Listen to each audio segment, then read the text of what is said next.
Olá! Hoje a gente vai mergulhar a fundo em um dos capítulos mais intensos e reveladores dos evangelhos, Mateus capítulo 16.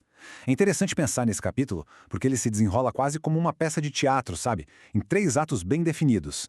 Começa com um confronto público, depois muda para uma revelação particular super íntima e termina com um chamado à ação que é, para dizer o mínimo, chocante. Então, vamos juntos desvendar cada um desses momentos. E olha, toda a trama, toda a tensão deste capítulo gira em torno de uma única e poderosa pergunta. É essa questão que move tudo o que acontece aqui e que prepara o terreno para uma das declarações mais importantes de toda a Bíblia. E assim, a gente chega ao nosso primeiro ato. O cenário aqui é de conflito total. Jesus bate de frente com a cegueira espiritual dos líderes religiosos.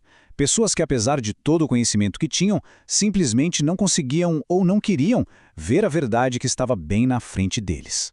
E aqui a gente já viu uma coisa bem esquisita acontecendo. Fariseus e saduceus, que eram, assim, inimigos mortais na política e na teologia, de repente aparecem juntos. E por que eles tinham um objetivo em comum? Encurralar Jesus. Então eles chegam pedindo um sinal espetacular, um milagre vindo do céu, não porque queriam crer, mas como uma armadilha, esperando que ele falhasse. A resposta de Jesus é... uau, é cortante. Ele basicamente diz para eles: olha, vocês conseguem olhar para o céu e saber se vai chover amanhã, mas não conseguem entender os sinais espirituais que estão acontecendo bem debaixo do nariz de vocês. Isso mostra o ponto central da questão. A incredulidade deles não era por falta de provas, mas por uma escolha de não querer enxergar. Depois dessa conversa tensa, Jesus se retira com seus discípulos, e na mesma hora, ele os alerta sobre um perigo que é sutil, quase invisível, usando uma metáfora muito forte do dia a dia daquela época. Então, o que era esse tal de fermento? Bom, não era sobre pão, como os discípulos acharam no começo. Jesus estava falando sobre os ensinamentos deles. Sabe como um pouquinho de fermento se espalha e leveda a massa toda? Do mesmo jeito, a hipocrisia e as doutrinas distorcidas desses líderes corrompiam a vida espiritual das pessoas. Era um alerta contra uma religião de fachada, só de aparência, mas vazia por dentro. Agora, vamos para o nosso segundo ato, e a mudança de cenário é total. A gente sai daquele ambiente hostil e vai para um lugar mais reservado, para uma das conversas mais decisivas entre Jesus e seus discípulos. O local aqui não é por acaso, viu? Cesareia de Filipe era uma região pagã, cheia de templos a outros deuses. Longe dos ouvidos curiosos dos líderes judeus, Jesus começa a perguntar o que as pessoas andavam dizendo sobre ele, e as respostas eram interessantes. Diziam que ele era um grande profeta, talvez Elias, talvez João Batista que voltou dos mortos. Eram elogios, claro, mas ainda passavam longe de quem ele realmente era. E é aí que vem o ponto de virada. Ele para de perguntar sobre os outros. Olha bem para o seu grupo mais próximo e lança a pergunta que realmente importa. Tá, isso é o que eles dizem. Mas e vocês? Depois de todo esse tempo comigo, quem vocês dizem que eu sou? Esse é o momento da verdade. E é Simão Pedro, agindo como o porta-voz do grupo todo, que responde. E não é um palpite, é uma declaração, uma confissão de identidade que se tornaria a base, o pilar de toda a fé cristã.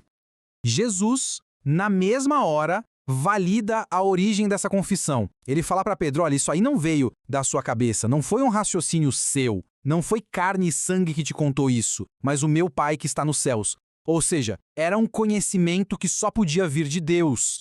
E aqui a gente chega num ponto que, nossa, moldou séculos de história e teologia. Jesus diz, tu és Pedro, que em grego é Petros, e sobre esta pedra, Petra, edificarei a minha igreja. Tem um jogo de palavras aqui que é fundamental. Petros é uma pedra, um pedaço de rocha. Já pedra é a rocha maciça, o fundamento rochoso, algo inabalável. A grande interpretação aqui é que a igreja não seria construída sobre o homem Pedro, que era falho, mas sobre a rocha da verdade que ele acabou de declarar, que Jesus é o Cristo, o Filho de Deus. O próprio Cristo é essa rocha fundamental. E então, bem no auge dessa revelação toda, quando a gente acha que chegou no clímax, a história dá uma virada de 180 graus. Entramos no terceiro e último ato, onde a glória da confissão dá lugar à dura e crua realidade do preço de seguir a Cristo. Pela primeira vez, de forma direta, sem rodeios, Jesus revela o que está por vir. E deve ter sido um choque absurdo para os discípulos. Ele não fala de um reino, de poder, de expulsar os romanos, que era o que todo mundo esperava do Messias. Pelo contrário, ele fala de sofrimento, de ser rejeitado, de morrer e de ressuscitar. Isso ia contra absolutamente tudo o que eles imaginavam. Vamos lembrar que, poucos segundos antes, Pedro tinha recebido o maior elogio da vida dele. Jesus o chamou de bem-aventurado, de abençoado por ter tido aquela revelação de Deus. Ele devia estar se sentindo no topo do mundo.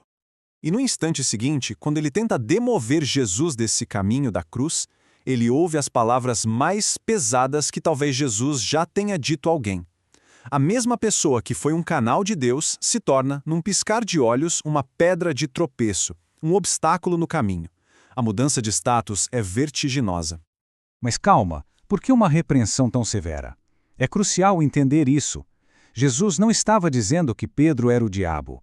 Ele estava identificando de onde vinha aquela ideia. A sugestão de evitar a cruz, de pegar um atalho, não vinha de Deus. Era mesmo a tentação do deserto, a ideia de ter a coroa, mas sem precisar passar pela cruz. E é a partir dessa bronca que Jesus redefine o que de fato significa ser um seguidor dele. E ele resume em 3 passos radicais. Primeiro, negue a si mesmo, ou seja, abra mão da sua própria agenda. Segundo, tome a sua cruz, esteja disposto a ir até o fim, até a morte se preciso for. E terceiro, siga-me, faça da minha vida o modelo para a sua. É muito importante a gente entender que, para quem estava ouvindo isso na época, a cruz não era um símbolo religioso bonito. Era um instrumento de tortura e execução pública. Tomar a sua cruz não significava aguentar um problema pequeno do dia a dia. Significava estar disposto a morrer para o próprio ego, para as próprias ambições, todos os dias. E tudo isso nos leva a este grande paradoxo que está no coração do Evangelho. A tentativa de se proteger, de viver só para si mesmo, no fim, leva à perda da vida de verdade.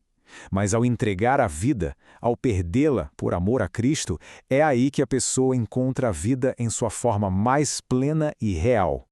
E assim, nossa análise de Mateus 16 termina exatamente onde o capítulo nos deixa, refletindo. Depois da grande revelação de quem Jesus é, vem a dura realidade do que custa segui-lo.